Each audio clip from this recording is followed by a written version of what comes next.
All right, let's welcome back to part 2 of the Pro Football Doc podcast. Ari is definitely the youngest podcast guest we've ever had. Very accomplished guy. I was impressed with him and what he's been doing. That's why I wanted to have him on. And he does retweet stuff for injuries, so thank you, Ari. But let's get down to part 2, which is our usual segment of things here. We'll talk about the NFL. We'll talk about NBA. We'll talk about Major League Baseball. We'll do video analysis, what happened here.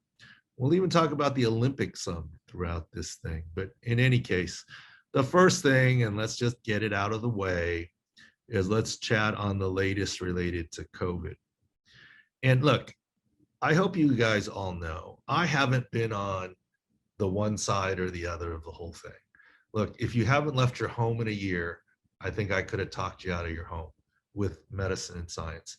And on the other hand, if you think COVID was a hoax, I think I could have scared the bejesus out of you. But as we keep going here, some interesting things. I think that teams will still ultimately get to 85%.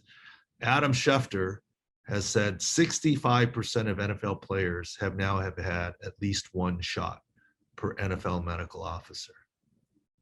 I believe that will continue to grow. I think the majority of teams will see the benefit of 85% vaccination, and they'll get there because of the freedoms. More and more carrots are coming out all the time in terms of, freedoms that you can have if you had the vaccine, no mask, but also if you still test positive or something happens, you actually get paid where you may not get paid if you don't have the vaccine. I'm not saying that's right. I'm not saying that's what the NFL should be doing. I'm just saying that's what they are doing in conjunction with the PA. And I think the peer pressure from one player to another will get there. There still is going to be the Cole Beasleys of the world who say, I'm not doing it. But that can be in the 15%. I think 85% of the locker rooms in the end will be vaccinated. And that's not saying right, wrong, or indifferent. They should. I'm vaccinated. I'm just judging for me. I thought that was the right thing for me to do. People do have the right to judge for themselves. But I think in the end, there's going to be mostly vaccinated players, and teams will want that freedom. No one wants to lose a game because, oh my gosh, you're not vaccinated and now you have a sit out period for close contact. With that being said, some other vaccination news in sports in general. I really feel bad for the kids involved in that College World Series fiasco. And I'll say fiasco because North Carolina State gets ousted because of COVID protocols. Look, you can argue, should they have been vaccinated? Should they not? Was it their own fault? The bottom line is, look at how this affects people. You had, I don't know. I haven't gotten to the details of the situation enough to come to a firm conclusion of how it should have worked. I just think it's sad. Baseball is a socially distanced sport. Nobody's within 6 feet of each other for 15 minutes, except perhaps in the dugout, and you can correct that. The irony is you had 20,000 fans without masks at the game, and that was okay. But players spread out on a field was not. I just think it's too bad, not only for the North Carolina State kids, but also for the Vandy kids. They wanted to earn it. What about Vandy's opponent? Not exactly fair that Vandy didn't have to pitch anybody. It's an advantage. I don't know the outcome, but I just think that was less than ideal in the way that it worked out. And there are other still strange things happening about COVID, and I promise you this is not a COVID broadcast, but Make-A-Wish, I saw something, and I'm glad they switched. The day before, yesterday, they said Make-A-Wish is restarting, but all kids, brothers, siblings, and family members will have to be vaccinated in order to get the Make-A-Wish. I mean, you have a dying kid maybe, and his last wish is to do something, and you're going to make him get vaccinated. First of all, he might not get vaccinated in time. Second of all, Who knows what the vaccine does to his terminal condition, potentially terminal condition, or at least serious condition. I just think that was really bad to think that. It wasn't thought through. Thankfully, within 24 hours, Make-A-Wish reversed its course. They said it on Saturday. On Sunday, the foundation reversed its course. And they are going to grant wishes to non-vaccinated kids. Look, I think they should be safe. I think they should protect athletes that come in contact. I think they should be very safe with what's going on. And maybe it's not unreasonable to encourage kids and family members to be vaccinated. Maybe it's not unreasonable to not let every sibling or aunt and uncle participate if they're not vaccinated. I don't know about the certain circumstances, depending on what they're doing with the kid. But to make a kid who's got a serious or terminal illness and dictate to their medical care that they've got to be vaccinated, that certainly didn't make any sense to me. I'm glad that they've reversed course on that. And I hope, I'm not trying to be a zealot either way. I'm just trying to, for the kids, it may not be best for them. If they're going to say the routine is to require vaccination, we're recommending the vaccination, but we're allowing a medical exemption. That makes sense. And I get it. If you're trying to protect an athlete or something, or whatever the experience is, if mom or dad or aunt and uncle or, college brothers or sister is not vaccinated, maybe you let them in the vicinity to witness the joy of their family member getting the Make-A-Wish granted.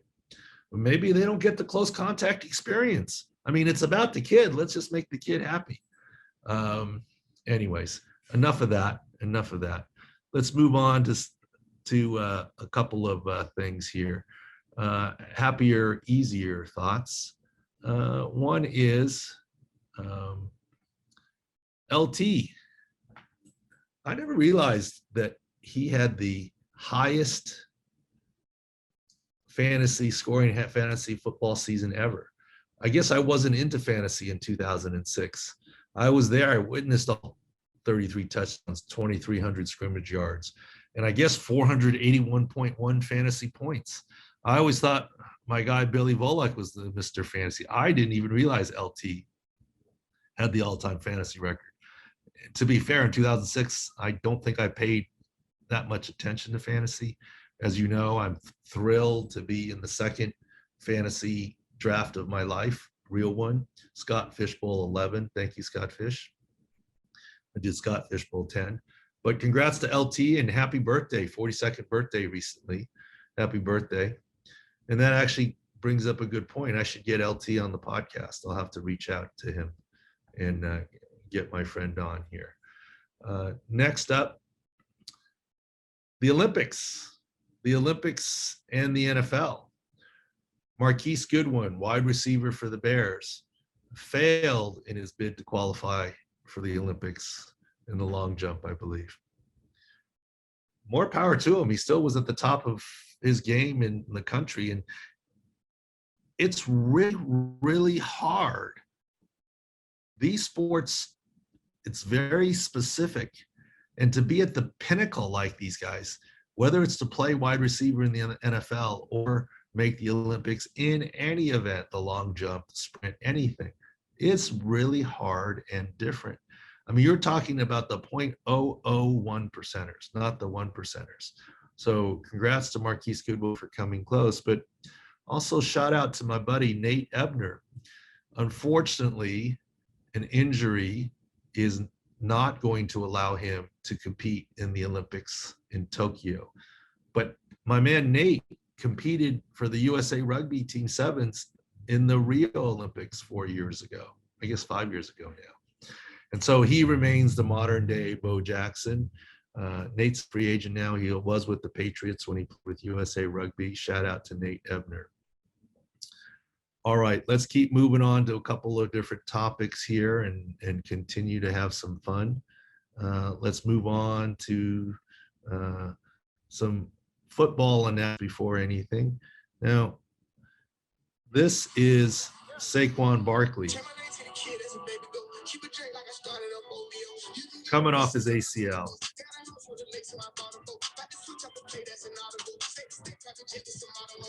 He's looking good. I don't ever want to be a naysayer.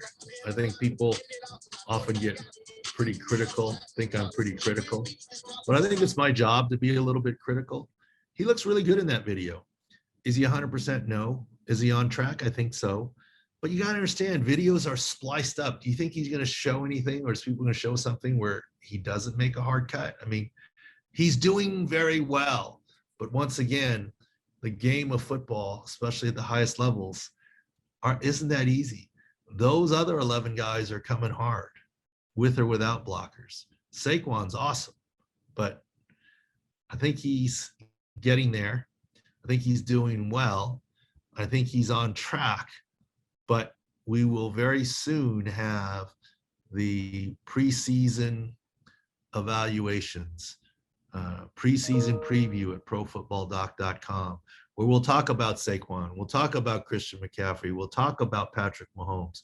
Now remember, those were probably the top 3 drafts around the country, right? Number 1 was Christian McCaffrey. Second pick was probably Saquon Barkley for most leagues. Third pick was Patrick Mahomes. I had the 3rd pick in the Scott Fish Bowl 10. I took Patrick Mahomes. He did very well. All 3 of those guys are coming off significant injuries and or surgery.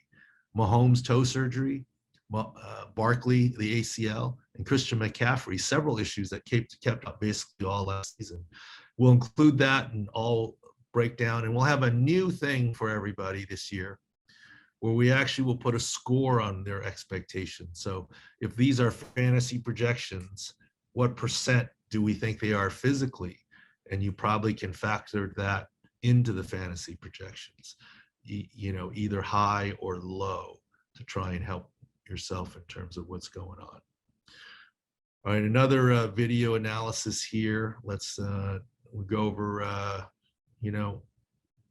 Bud Dupree a little bit, that he looks healthy. A lot of people think he looks healthy in his video, but really, I'm not sure how healthy he really looks, in the sense that his videos, the videos don't lie, but if you look at the Bud Dupree video right here, you tell me what you think here. He looks good, right? Dynamic. He looks good. A, it's not a deep squat. B, he's not on balance. And look here. Shorter steps, especially as he decelerates. But he's off center. To me, he looks great. He's on schedule. He's coming along. But he's favoring his right knee. No deep squats. His weight's more on his left side. And even when he runs, you can see his right knee, right side, he favors it right in those couple steps. He's coming along great. I am not critical of the Titans signing him. I think it's great. But let's not expect too much, especially for the start of the season. And look, the Titans signed or drafted Jeffrey Simmons coming off an ACL, just like I expected. He didn't play early season. Late season, he came on and did all right for them. It's been a good pick. This is a 5-year, $85 million deal. I think it still can work out great for the Titans, and will probably, but not for week 1, 2, or 5. I mean, if he plays, he's got to play on the left defensive side to have a strong outer leg, etc. But overall, he's doing very well. All right, let's move on to some other topics here. Oh, before we get to NBA, let's talk about David DeCastro. Amazing 9 seasons. He's likely retiring. He had another off-season ankle procedure from an ankle injury that he struggled with before. I only bring this up is watch out.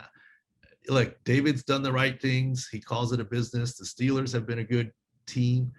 One thing that doesn't make sense to me is, how was he able to be released? He should be NFI, he was released as NFI, non-football injury. How is his ankle injury non-football related? He had surgery from a football injury.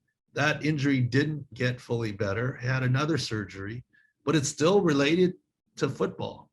I'm sure it'll make sense at some point in time. It doesn't make sense to me right now. And what do I always say? If it doesn't make sense from the outside, you just don't know all the facts. And I don't know all the facts. There's something missing there, though, why he's able to be classified as non-football injury. All right, let's move on to some NBA stuff. Earlier last week in podcast, we talked about which star returns first in the NBA Western Conference Finals. Obviously, that's been Chris Paul. He's back. The Suns are up 3-1. No Kawhi Leonard yet. And he's a bone bruise, I believe, just announced as a knee sprain with some word of some sort of ACL injury. I don't believe he's coming back for this Western Conference Final. We'll be lucky, iffy, possible to come back for the finals, but certainly no guarantee, and that's coming true here. But let's move on here. Let's go on and talk about, let me find some things here. Let's talk about Trae Young for a second. Trae Young turned his ankle, and like I said, in game, came back for the Hawks, didn't play all that well, and now has just been announced as having a bone bruise. Let me tell you, that announcement came, bone bruise in his foot. I didn't think his injury was severe. He stepped on a referee's ankle. He's got ankle braces. And some would say because he has ankle braces on and has had problems last year and previously with his ankles, that this is a bigger deal. No, it's a smaller deal. The ankle brace helped hold it. He's got laxity, so his ankle can turn. There's less new injury. So I actually think word that this is more of a bone bruise in his foot is good news. So why is bone bruise and Trae Young good news, but bone bruise and Kawhi Leonard have him out for weeks? Kawhi Leonard's bone bruise is at the articular surface. The bone bruise in Trae Young's foot is not likely an articular cartilage surface. So it becomes a play-through pain issue, not be careful of your career issue. So I expect this latest news on Trae Young to still be relatively good news. All right, let's move on to a few other things here. Let's move on to some baseball news. First of all, Mike Soroka. That's a sad set of affairs. He had surgery about a year ago, revision surgery due to some sutures or inflammation 2 months ago. His first day out of a boot, a walking injury. A walking injury, first day out of the boot. Probably an eccentric load, stairs or something, who knows. New tear. This is going to cost him at least the first half of next year. This is a third surgery, second complete re-tear. This is a bigger deal than people are making it out to be. At this point, if you told me he's good to go for and 100% for the 2021 season, you might take it and take your time. The best case scenario is post All-Star break, and I'm sure they'll be conservative with Mike Soroka there. More baseball. Fernando Tatis. Amazing. My thoughts haven't changed, though.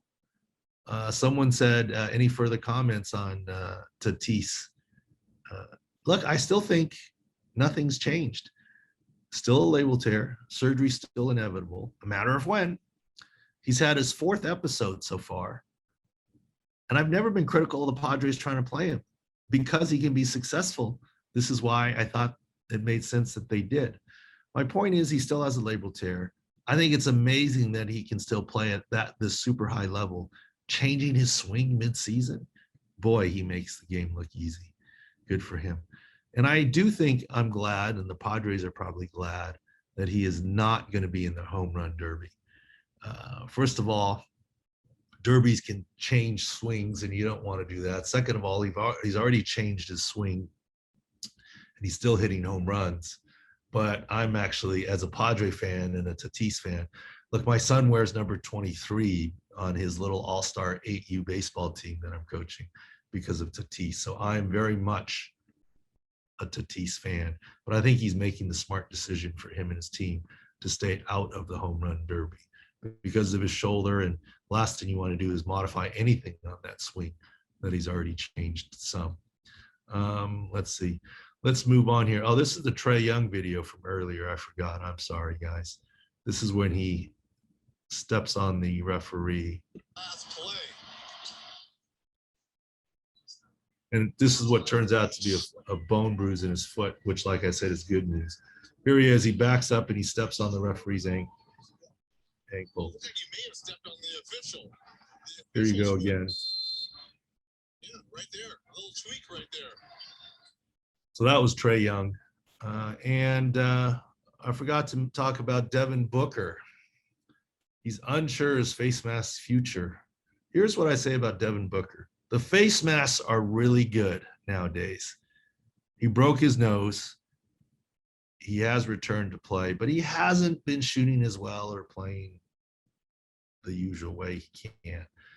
The face masks are pretty good, but let me tell you, it's just different. If you're playing golf and it's in the sun and you don't have your usual pair of sunglasses and it's a spare pair, it sometimes throws your game off, the peripheral vision, the whatever. You get what I'm saying? Like, the game is not that easy. To wear that on your face is not as fun. I mean, we all experience different kind of masks with COVID. It's not that fun. What's the big deal? It's just a mask. Live with it. A lot of people say, I don't want to live with it. A little bit, that's Devin Booker. I mean, they play the game at such a high level. That mask can have effects, but the taking it off is not necessarily the answer, because you can get hit in the nose again and it doesn't heal that quickly and it hurts. And forget him not being tough. If you get hit, it's not healed. It could displace again. But more importantly, I mean, who really can play that aggressively if you don't feel like you're protected? So I don't know if he's going to wear a mask or not wear a mask. It's going to be personal choice. The advantage of wearing the mask is he can have some protection and then play more aggressively, but maybe he just doesn't feel comfortable with it. The advantage of not having a mask is he feels more comfortable with it, but when he gets in there, will he be able to mix it up? Will he get hit in the face again? And that's why I talked earlier this morning on Sportsgate with Ariel Epstein. Yeah, she loves doing props. I said, oh, had I known there were Devin Booker rebound props, I would have been pounding the under. You don't want to go inside and get rebounds when you're a smaller player, when you have a broken nose, with or without a mask on. So far, I don't think he's had many rebounds at all. But now that the word is out, that prop may not be there or as high. He's already not hit it the last couple of games because of that. And let's move on to another NBA prospect. Jared Butler of Baylor referred to a fitness to play panel. He's not permitted to play or practice until he's cleared. I'm hoping this is perfunctory. I'm hoping that this is for safety for him and the NBA and liability, and that he gets cleared. He did play 3 years of college basketball there, and obviously has a national championship to show for it. I hope he clears his screen. I think he will. I think there's ways for him to clear his screen safely, I add. And let's hope that that's just a momentary bump in the road for him. And finally, let's go to what happened here. Avert your eyes. Avert your eyes. You're warned here. Tried the second swing, didn't even know where it was going. And this one, the outfield is usually supposed to go low. So it's not even the collision. It's the landing. He's fine on the collision. See his ankle get folded up at the end there. So let's show this again. The collision's fine. As he lands off balance, he gets his foot toe caught. And it's the Dak Prescott injury. Toe pointed east and kneecap pointed north. Enough of that there. Ankle fracture dislocation. It's possible that it's open through the skin. Definite surgery. Should not be an Alex Smith situation at all. I hope it to be a Dak Prescott situation. It looks like that. Remember when Dak slammed his foot ankle to straighten it afterwards? We talked about that. He's going to need surgery. Dak's doing well. Perhaps not 100% yet, but I think Dak will start a sneak peek at our preseason preview. I think Dak will be close to 100%. And I think this unfortunate player will be too for 2022 season, next season of baseball. This season is done, surgery and season over, too bad. But at least long-term things are good with him. All right, guys, thanks for watching, listening, Pro Football Doc podcast. Thanks again to Ari and My Sports Update. Appreciate you all. Subscribe at YouTube, Apple Podcasts. Give us the nice 5-star ratings if you can. And we're back soon with the football season, the calm before the storm, before your drafts, the preseason football preview, and some new features through Pro Football Doc will be introduced this year as well. Thanks for watching.